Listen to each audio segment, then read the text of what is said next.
I'm starting a new project.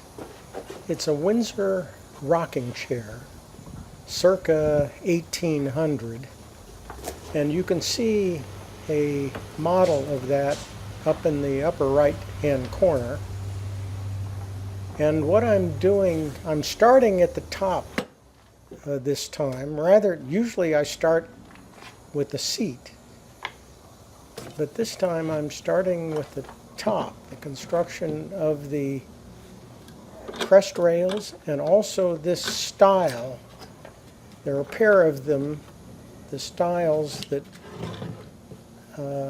border the back of the rocking chair, and there needs to be a steam bend, and that's what I'm doing in this sequence here.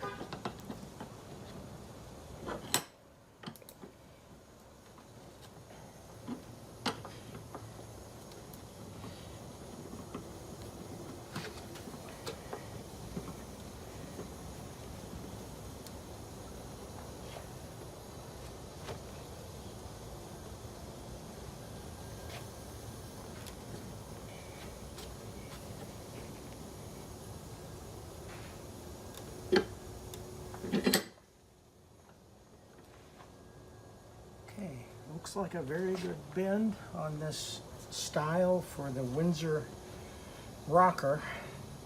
So I've got another setup over here to do the second one. I've had this in the steamer for about 50 minutes.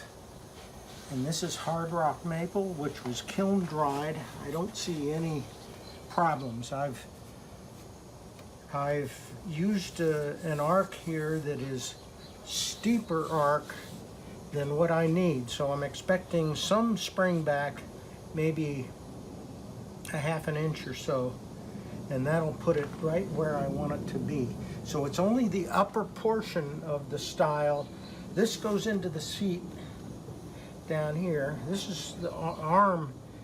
This bulge area is where the arm comes out. And then it's only this upper portion here that has this arc backwards.